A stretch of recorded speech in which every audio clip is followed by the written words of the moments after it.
Hello everyone, welcome to another video. Today I'm going to be working on yet another PlayStation 5. Oh no, I do work on a lot of these. I have just fixed a Xbox Series X that'll be coming up in a future video, probably before this one. But that being said, this one's been sent in by a customer for no repair. I know I fix a lot of these on videos and stuff like that, or I work on a lot of these on videos, but unfortunately I can only fix what people send in. And one of the joys of being on YouTube is that when I do a video on, for example, a PlayStation 5, more people send PlayStation 5s, so yay me. Anyway, that being said, this has been sent in by a customer because it doesn't turn on. I have just tried this and it does beep every 30 seconds or so, so if I press the power button now, it'll beep, but nothing comes on. You can't see any lights, nothing shows up, and then it won't attempt to turn on for about another 30 seconds. So I can mash the power button as much as I want. Okay, it's actually about 10 seconds, but never mind. I can mash the power button as much as I want, but it'll only try and turn on every so often.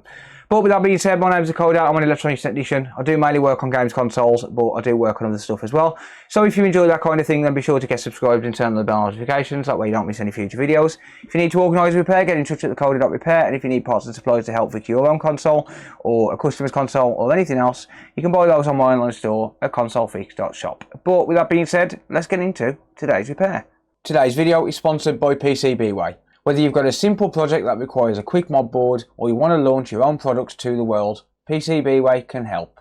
With fantastic pricing on multi-layer PCBs, flex ribbons, 3D printing and even laser cutting solutions, you're sure to find everything you'll need all in one place. Custom PCBs start from just $5 for a 1 to 2 layer board with a fast 24-hour build time and free shipping on orders over $30. PCBWay also offer aluminium PCBs starting at just $120 per square metre. Check out what PCBWay have to offer by clicking on the top link in the video description or in the top pinned comment and get your project started today. Thanks again to PCBWay for sponsoring the channel. Now let's get back to the video. So as I go ahead and take this apart, I'll just go through a few of the reasons why this doesn't turn on or why it usually shows this symptom. It's normally going to be a short on the 3.3 or the 5 volt rail, mainly the 3.3 volt rail though. But what we need to do is connect up to something called UART, so that's Universal Asynchronous Receiver and Transmitter, and we just need to see if we get any error codes because that could indicate what's wrong with this console. But like I said, it's normally a shorted 3.3 or 5 volt rail. Normally 3.3, I'm going to say, because the 5 volt rail, if that was short, then the likelihood is it's going to show no signs of life at all. But yeah, this is a 1200 series console, so it's going to be the CFI 1216A. If it's a UK console, I haven't confirmed that, but let's have a look. Yeah, 1216A, so it's a UK 1200 series console, and the reason I know that is because of this square sticker here. So the older ones have got the rectangle stickers on, these newer ones are 1200s. The one just before the slim has got the square one, so that's how I tell them apart. And I'm just going to get this top case off and then I can connect up to UART. So like I said, UART is going to give me, or should give me, an error code which should point me in the right direction as to where the fault lies on this. It doesn't always, you know, it's not a guarantee, but most of the time it's going to point me in the right direction as to what's gone wrong with it. If we get no power at all, so for example, if the 5 volt rail was short, then generally it's not going to work on UART. If it's not attempting to beep at all, then it wouldn't work on UART because UART is controlled by the south bridge, and we're not going to get a beep until the south bridge is initialized, right? So basically what that means is that if the south bridge doesn't initialize because there's a short on the 5 volt rail, or one of the short 5 volt rails rather, then it's not going to initialize UART, it's not going to turn on, it's not going to give me any errors or anything like that. It can get quite frustrating sometimes, but we'll certainly do our best anyway. So I'll just pop this all out.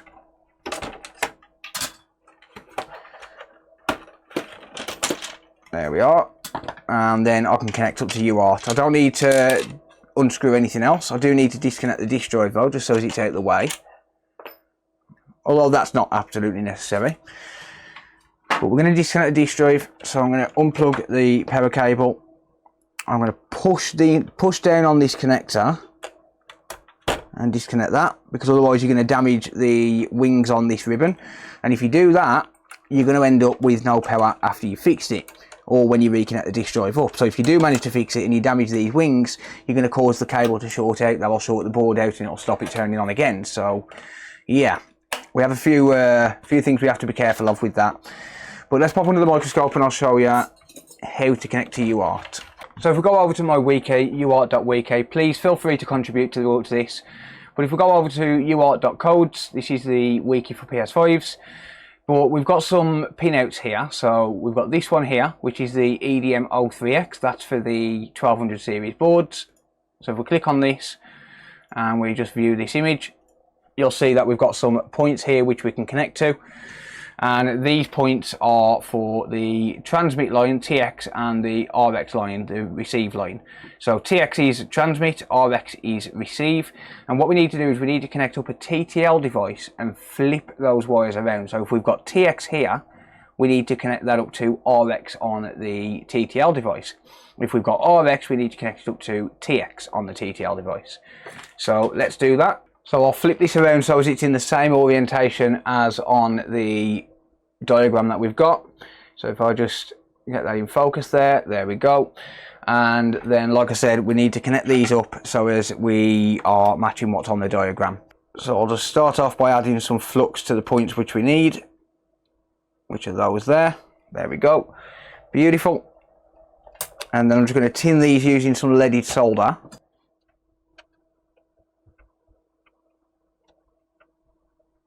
There we go.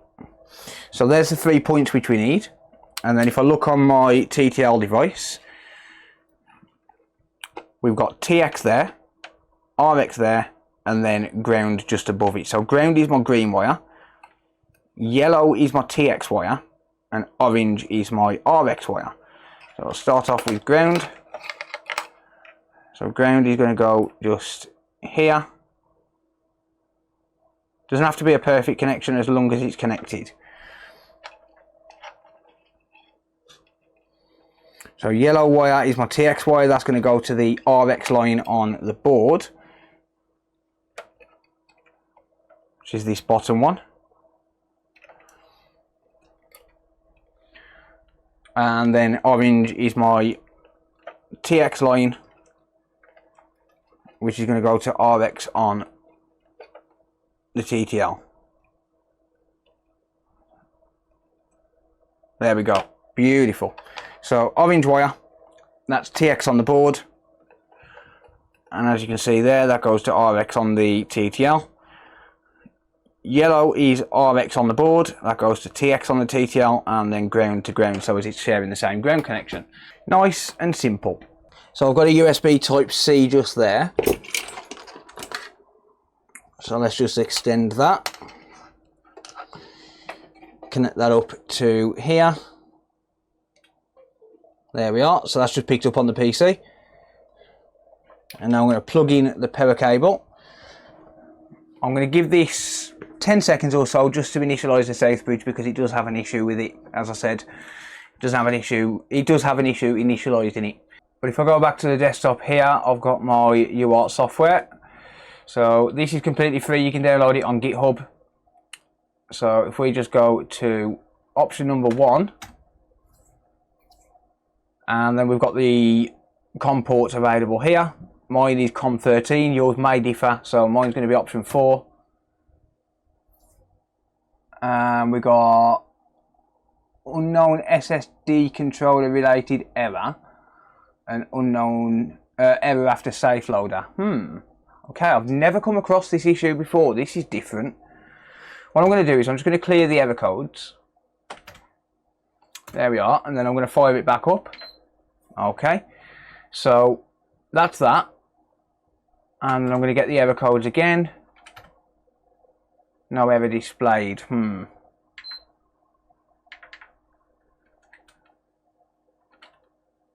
Okay, now we have. Okay, so we've got error after safe loader and unknown SSD controller related error.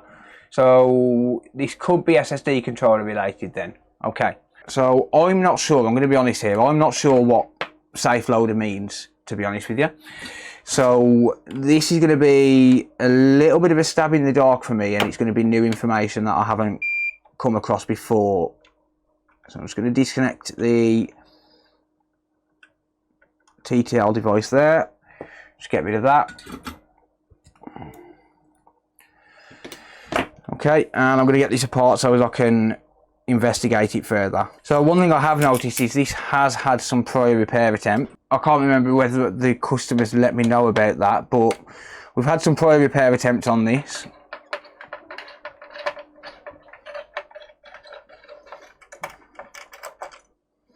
So what I'm going to do, first and foremost, is I'm just going to go over the board under the microscope and just see if I can see anything out of the ordinary. So I'm going to focus on the SS. Well, that's annoying. Someone's taken this apart and they've damaged that sticker. That's really annoying when that happens, because then I've got to struggle to get it off, or to get it out rather. Okay, at least the wings on the edge are not broken. Okay, I always forget about these two screws as well.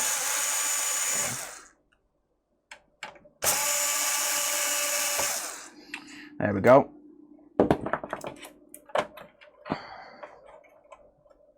So one important thing when taking these specific consoles apart, these 1200 series, don't just pull it. Pop something flat under there. There is a groove there.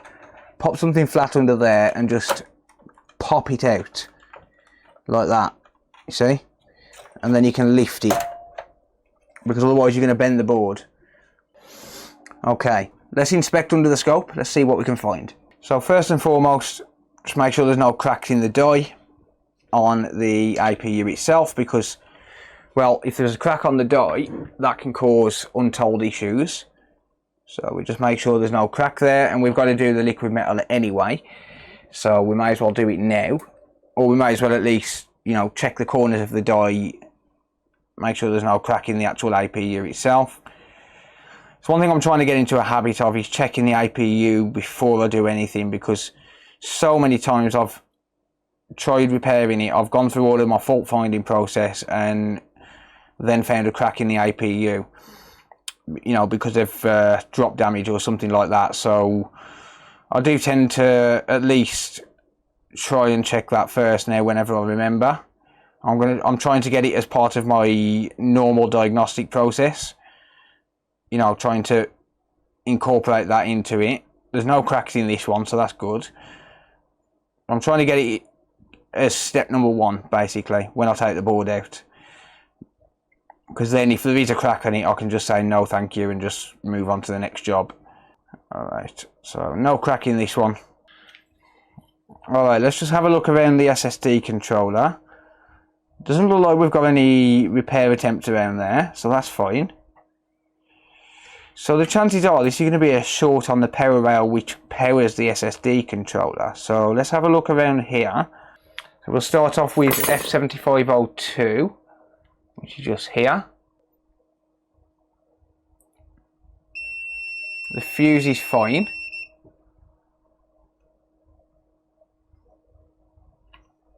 We don't have a short on there.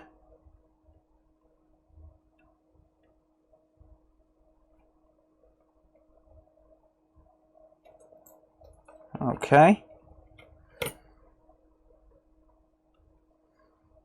So this here is a 5-volt line. That's good.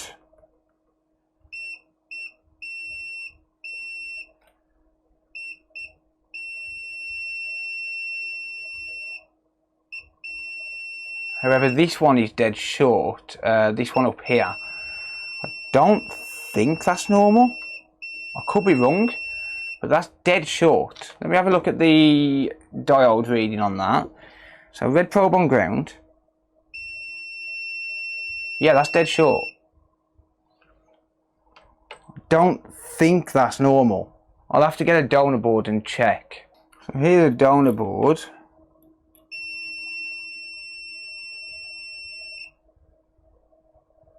No, we get 0.38 volts on that. Yeah, no short. So I'm connected to ground. Yeah, no short. But on this one, it's showing a short. Okay. Right, well, let's just see then. With voltage injection, okay, we get 5 amps of current. That's a lot. Alright, so I've got my bench power supply set up at 1 volt and I'm drawing, well, 4.6 amps, not 5 amps, 4.6 amps. So that's a lot of current being drawn. So I'm going to connect up my thermal camera. This is the Infrared P2 Pro. Fantastic bit of kit, highly recommend it. There'll be a link in the video description for this. Okay, I'll get 5 amps of current near enough. And it looks like it's one of those caps there which is short. That's where the heat is going. Okay. So it looks like it's actually one of these caps which is short. So I'm not seeing any cracks in it. But one thing I can do is just pop some isopropyl alcohol on it. And then inject voltage into this line again. That one. The one I'm injecting into. So even if I inject into this other one,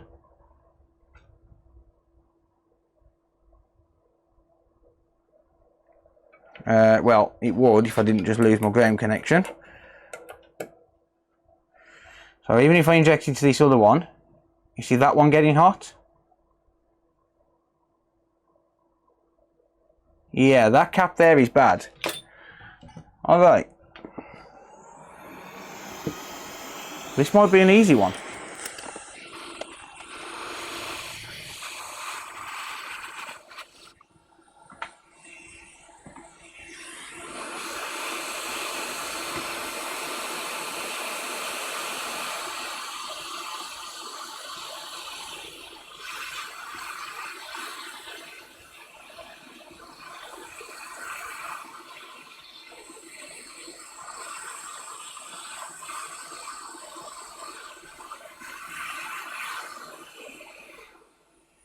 So I'll just desolder that cap from there.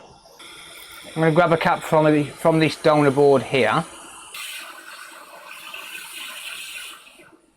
There we are. Okay, so I'm just going to partially solder that in place. Now I'll get it in focus. A little bit of flux there.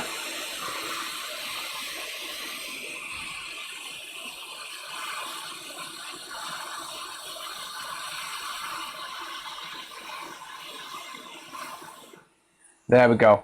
So that's that. I've replaced that cap. Let's just clean up this flux. So I use minimal flux because it really doesn't need a lot, and well, it's easy to clean up that way, right?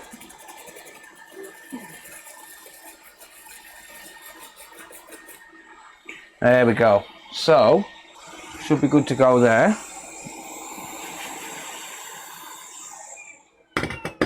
What about now? Do we still get a short? So multimeter back in continuity mode.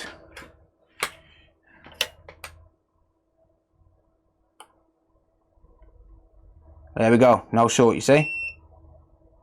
No short. So what I need to do now is just check all of the fuses. So I need to check every single fuse on the board and just make sure that none of them blew. So we've got F7502 there, which is good.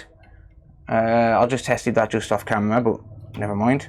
I'm a terrible YouTuber and I suck at my job. Okay, so F7502 is good. We have F7003 just up here. That's good. No short. Awesome. We've got F7002 just up here. No short. And the fuse is good. Okay, excellent.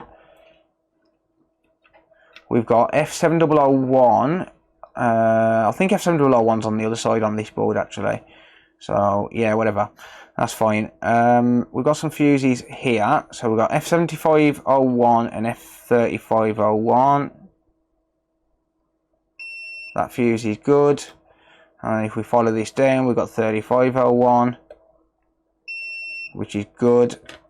3502, good. and then 7001, that is on this side of the board on here. So we'll just do that. So 7001 is a 5-volt line, so we do need to check that. And that's blown. Yeah, this is exactly why we check the fuses before we pair it back on, because F7001 is blown. So that is part of a 5-volt line, and that fuse is going to need replacing before we get this working. It's not going to turn on if we don't.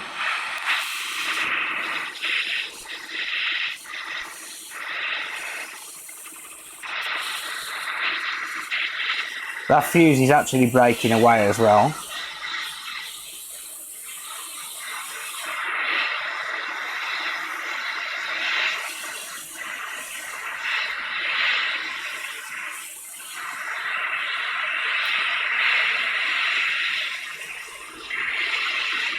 There we are. Yep, so that fuse was breaking away, which means it was weakened anyway. So even if it wasn't blown, it wouldn't have lasted long.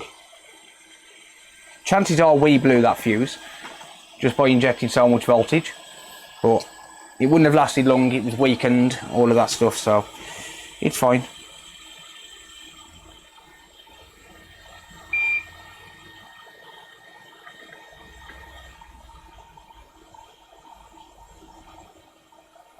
I'll just tin that with some leaded solder, and I'm going to grab a fuse off a donor board.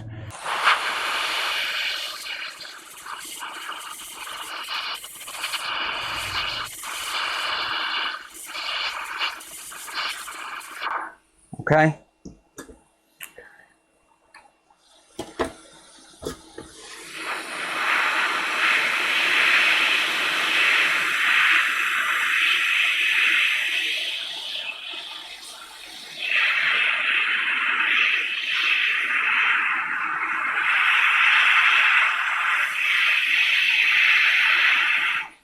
Good.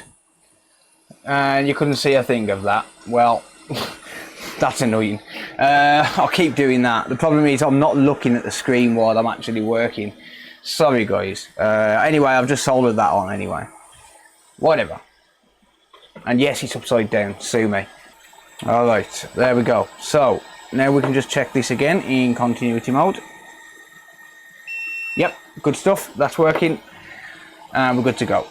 So I don't need to worry about liquid metal and all of that stuff while I'm testing. I just want to make sure it actually turns on and that the console itself works. So while I'm waiting for it to cool down a little bit, I'll just pop the heatsink on. I will give this console a full service if I get it working. It's all part of the process. Every console I get in, if I take it apart for any reason, it gets serviced. And no, I do not charge the customer for it. I only charge a customer if it actually gets sent in for a service. So if someone sends a console to me and says it's overheating, then yes, I'll get charged. But if a customer sends a console in and says, oh, this isn't turning on, I'm not going to charge them extra to clean it out, because that's not right.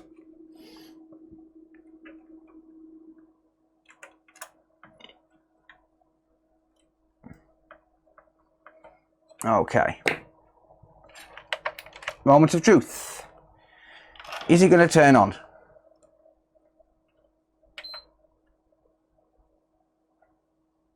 Yes. Yes. Yes, it is. Awesome. Fantastic. Let me see that white light, because that is the most important thing. It doesn't work until we see a white light. While I'm waiting, oh, no, never mind. It's got a white light. Awesome. But while I'm waiting, I'm just connecting up the antennas. Okay, it's now rebooting. I'm going to connect up a HDMI cable. Okay, that is loose. That's a bit loose. I'll advise the customer of that. I can't change the port for free, but I can advise them. But that is working. Yeah, it does disappear, so that's just shut off as I wiggled the cable. I will let the customer know about that. Okay, so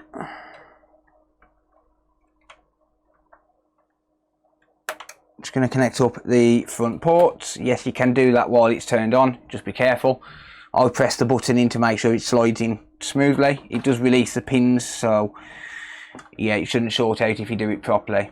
What I am going to do really quickly is just connect up a controller and just make sure that we get a wireless controller to work, and then I'll test and just make sure that the console itself is working before calling it good. Okay, sync the controller. Good stuff. Happy days. Ghost of Tsushima. Decent game, not bad. Alright, yeah, this is working. Let's just have a look and see what the... well, we need to connect to the internet first. Yep, that's working. Or at least it's picking up Wi-Fi, should I say. Good. It does need a system update. What firmware is this running? 11.2, so it's not quite the latest version. I think 11.4 is the latest. And all we have here is, well, we do have a 108.255 from January, and other than that, it's just network error codes. Yeah, okay. So one 108.255 error code, and then the rest is just network errors. So good stuff. That is all working, or at least it seems to be. But the main thing is, the main issue that this coming for is now fixed, and this customer, I'm sure, is going to be more than happy. I've been filming now for 40 minutes, and that includes disassembly, connecting to UART, getting the error codes, fault finding, diagnostic, repair and testing. 40 minutes, start to finish. Easy game. By the time I put it back together, another 10 minutes, 50 minutes, happy days. If I wasn't filming, probably about 25 minutes. Happy days. So yeah, that's another issue fixed, and we've managed to find another fault code and some information on how to potentially fix it as well. So it's a win-win in my book. So that's going to be for now. Thank you very much for watching. Let me know what you think down in the comments down below if you ever come across this issue or this particular error code.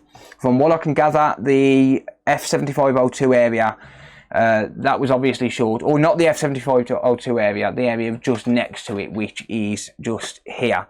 So this is some sort of, I think it's an SBV chip or something, I'm not sure. This one here, sorry. I think it's one of the SBV chips, just there. That was short because of a bad capacitor, and that bad capacitor was causing it to not turn on and throw out that error code. So that's going to be it for now. Thank you very much for watching. Like I said, let me know what you think down in the comments down below. If you need to organise a repair, you can do that on my website at thecoder.repair. Send me an email, request a quote, or book it in and send it over as well. And if you need parts and supplies for these, you can buy those on my online store at thecoder.repair. Sorry, at consolefix.shop. Thecoder.repair is my online booking site. So yeah, thank you very much for watching. Take care, everyone, and I'll see you all in the next video. Bye for now.